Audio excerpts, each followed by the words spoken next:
Olá, queridos amigos do blog do Espiritismo. Aqui estamos nesse dia 1º de janeiro de 2021 e gostaríamos de fazer com todos vocês uma reflexão sobre esse período que se inicia, né? À luz daquilo que nos traz o Evangelho segundo o Espiritismo. Né? Por que eu digo isso? Porque todo final de ano as pessoas fazem reflexões sobre o ano que passou, sobre o futuro que chega, fazem planos, metas. E o que a gente sabe, de uma maneira geral, é que se chegar no final de janeiro de cada ano e perguntarmos, lembra daqueles planos lá do dia 31 de dezembro, daquelas promessas, daqueles desejos, o que aconteceu? E se a gente for perguntando, o tempo passa, os anos passam, e só muda o ano do calendário, porque, em geral, as pessoas tendem a não mudar. Então, eu acho que nós estamos num momento crucial do nosso planeta, transição planetária em curso, acelerada, as coisas estão se precipitando. E, como uma forma de reflexão, nós gostaríamos de trazer para todos vocês, para mim também, né? Porque eu também tenho que refletir sobre o que a gente vai conversar aqui, uma reflexão séria, à luz da doutrina espírita, aquilo que o Evangelho nos traz. Eu vou pegar apenas algumas 3 ou 4 passagens para orientar, né, ilustrar, iluminar essa nossa discussão. Né? Inicialmente, agradeçamos todos nós ao Pai pelo dom da vida e pela oportunidade da reencarnação. E nesse ponto crucial da reencarnação, né, está lá no Livro dos Espíritos, tanto na questão 132 como na 166, quando Kardec pergunta dos objetivos da encarnação e da reencarnação. Mas hoje nós estamos trabalhando no Evangelho, e o Evangelho segundo o Espiritismo, no seu capítulo 4,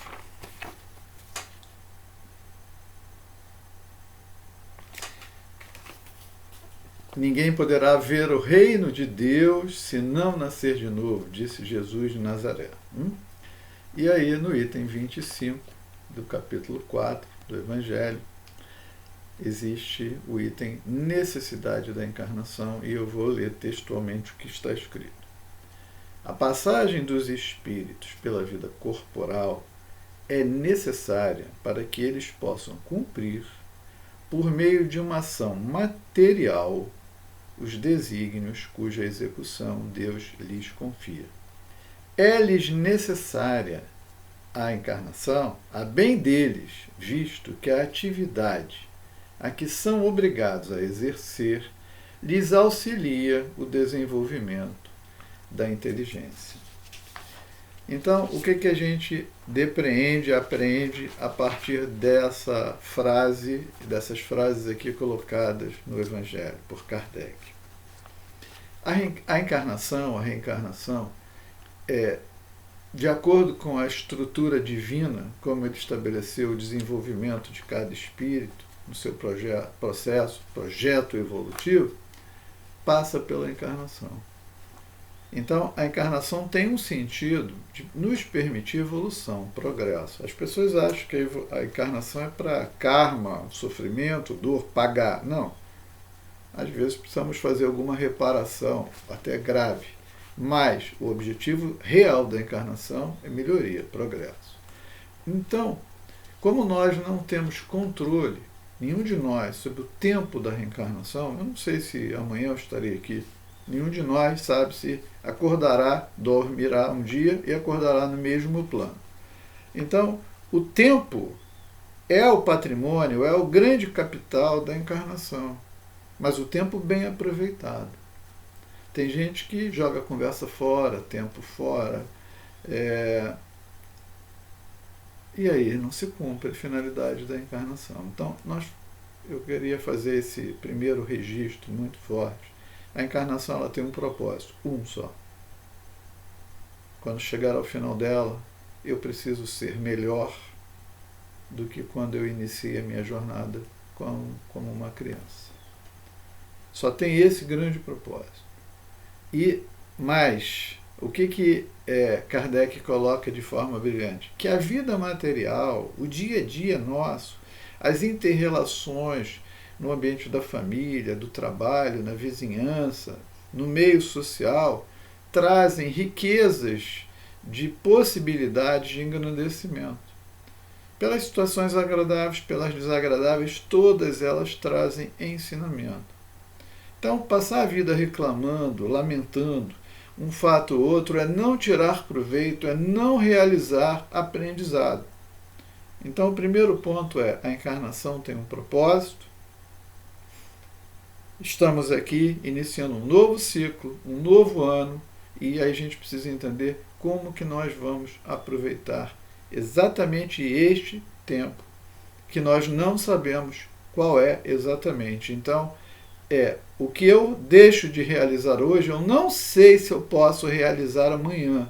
Aquela pendência, aquela dificuldade que eu tenho com uma pessoa, é para ser resolvida agora. Não é daqui a 3 semanas, 9 semanas, quando puder. Porque talvez eu não tenha essa oportunidade. E depois é uma questão de lamentação. Então, o primeiro ponto é: a reencarnação tem um propósito útil, bom, necessário. Não há outro meio. Não há outro meio. Este é o único. Vamos lá.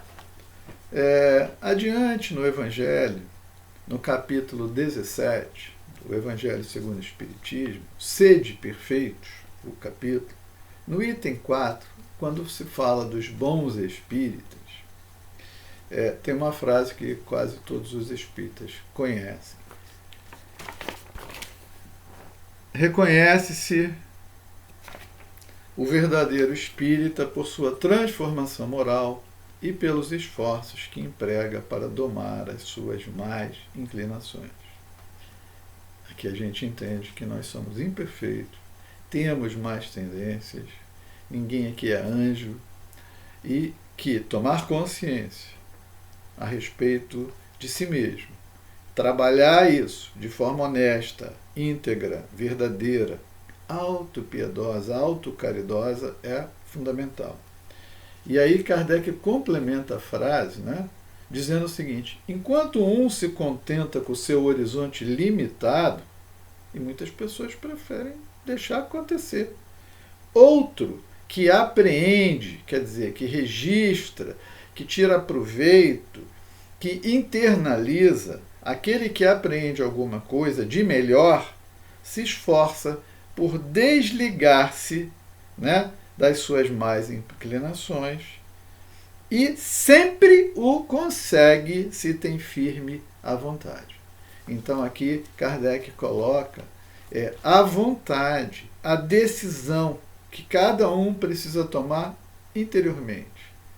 Eu vou construir dentro de mim alguém melhor, um ser espiritual de melhor qualidade, de melhor moralidade, de maior inteligência, de maior fraternidade, de maior amor. Então, no capítulo Os Bons Espíritas, ele chama a atenção de nós nos observarmos aquilo que é positivo, reforçar, mas aquilo que ainda deixa a desejar, é uma área de oportunidade, é uma oportunidade de desenvolvimento, de nós atuarmos sobre isso, de forma a construir um ser melhor em nós mesmos. E ele diz o seguinte, que muitos optam por não fazer. E aí, as encarnações têm passado, a partir de Jesus, quantas encarnações nós tivemos? 15, 20? Talvez tenhamos tido essas oportunidades e tenhamos deixado a coisa rolar assim, de uma forma bastante irresponsável ou inconsciente.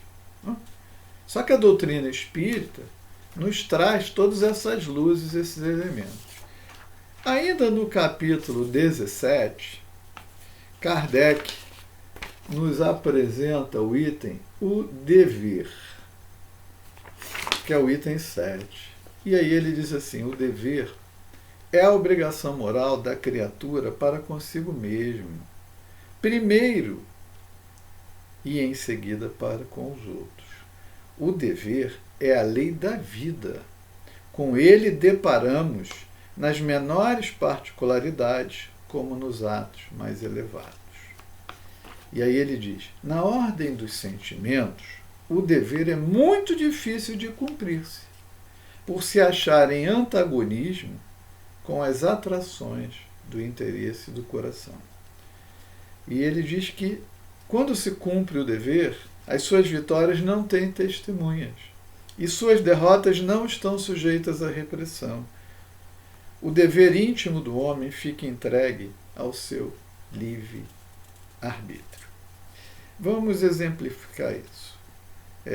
Acredito que a maioria de nós já teve a oportunidade de, em algum momento, fazer um voo de avião. E toda vez que a gente entra no avião, quando se senta antes do avião partir,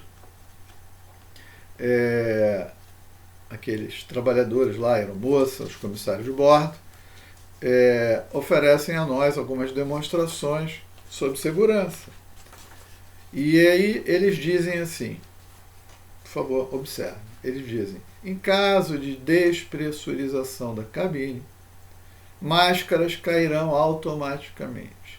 Primeiro pegue a sua, coloque sobre a boca, passe o elástico, e depois, se necessário, atenda, socorra, ajude a pessoa que está ao seu lado. Pode ser uma pessoa idosa, pode ser uma criança. O que eles estão querendo dizer com isso? Estão querendo dizer o seguinte, que eu só tenho capacidade de ser útil e ajudar os outros se eu estou bem, se eu me ajudo. Eu primeiro boto a máscara, eu consigo respirar, eu me mantenho vivo. Agora que eu estou vivo, eu estou apto a ajudar quem está próximo de mim. Quando Kardec diz o dever é a obrigação da moral da criatura para consigo mesmo, o que ele está dizendo não é que nós devemos ser egoístas. Ele diz que nós precisamos cuidar de nós, sermos autossuficientes, autorresponsáveis, elementos úteis para nós, para também conseguirmos ser elementos úteis aos outros, à sociedade, à família, ao filho, à mãe, à mulher, ao marido, ao amigo, ao desconhecido que é um filho de Deus. Então, a encarnação, como a gente vê, ela tem um propósito, ela tem uma necessidade, porém, existe o dever. Nós encarnamos com o dever de construir alguém melhor. Eu estou repetindo a mesma frase porque ela é fundamental. Porque todo ano a gente faz promessas de ano novo, e o ano passa, e quando chega no final do ano, nós somos iguaizinhos. Estamos nas mesmas condições. Nós não mudamos 1,1 pedacinho. E isso tem se repetido por uma infinidade de encarnações, de forma assim, como se não fosse importante. Só que aí o mesmo Evangelho, para a gente fechar essa conversa, não alongar, mas trazer uma luz a toda essa reflexão, o Evangelho fala no capítulo 20, os trabalhadores da última hora. E no item 2 fala, os últimos serão os primeiros. Então, diz assim, o obreiro da última hora tem direito ao salário, mas é preciso que a sua boa vontade o haja conservado à disposição daquele que o tinha de empregar e que o seu retardamento não seja fruto da preguiça ou da má vontade.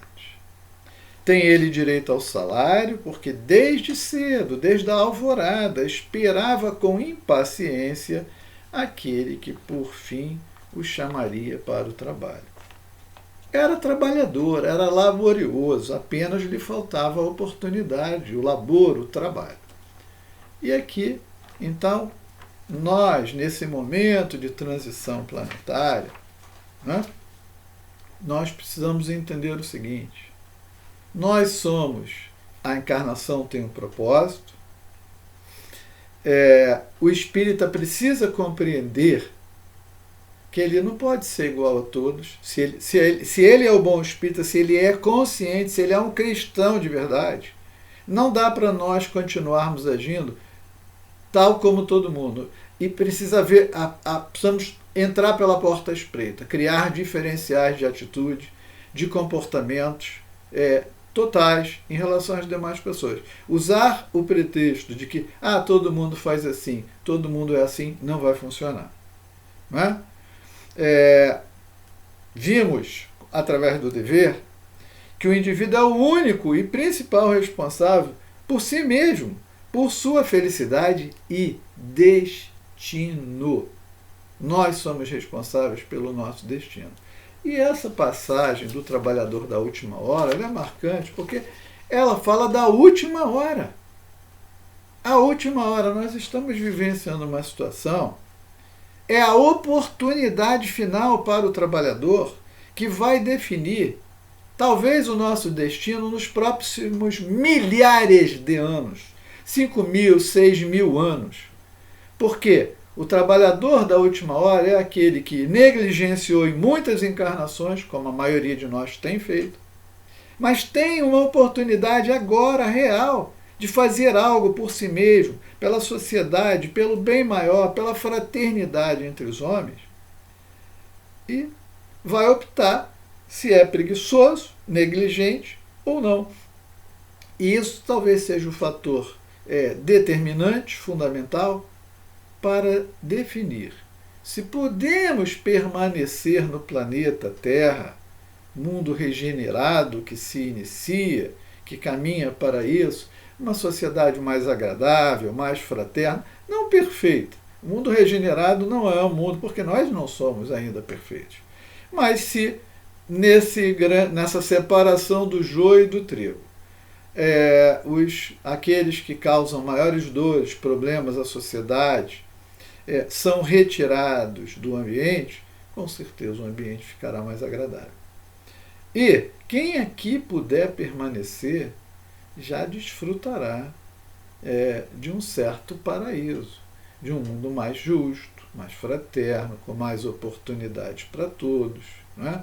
Com menos dificuldades, desigualdades, porque o egoísmo, a fraternidade, o egoísmo diminuirá, a fraternidade aumentará. Então, o trabalhador da última hora, ele precisa entender o seguinte: a negligência em relação ao qual o trabalho? Construir a si mesmo, construir alguém melhor e operar dentro do nosso meio social, quer seja na família, quer seja no ambiente onde vive, na vizinhança, no condomínio, entre os amigos, colegas no ambiente de trabalho, na sociedade de uma forma geral. Se nós seremos os trabalhadores, aquele, como diz na canção, a oração de São Francisco, Pai, fazei de mim instrumento de vossa paz. Nós temos sido instrumentos da paz, da concórdia, do entendimento àquele indivíduo que, quando chega, leva a confusão, distúrbio, desordem, problema para onde está. Então, a última hora é esta, não é outra. E o que nós decidirmos fazer, a maneira como nós decidirmos viver, ser, contribuir ou não, pode determinar se nós nos qualificaremos para permanecer no planeta Terra, que já daqui a pouco terá condições de vida muito mais agradáveis, felizes e justas, ou seremos transportados a outros orbes, de acordo com a nossa natureza ainda talvez primitiva, atrasada, e lá encontraremos dificuldades provavelmente maiores do que aqui estão. Então eu deixo essa mensagem. O Evangelho, ele é rico, as pessoas precisam lê-lo continuamente. Mas o Evangelho, ele nos dá, assim, ele marca, como eu estou mostrando a vocês, a nossa trajetória, ele dá as orientações para nós fazermos escolhas de como vamos viver. Se quisermos viver à luz do nosso querido Evangelho, com certeza 2021 será um ano de muita produção, e felicidade íntima, pessoal para todos nós. Que Deus nos abençoe, nos dê força, coragem para implementarmos em nós todas as mudanças que precisamos realizar para sermos pessoas melhores e assim fazer com que o mundo 2021 seja um ano de mais felicidade. Muita paz a todos, um grande abraço e, com certeza, vamos chegar lá. Paz.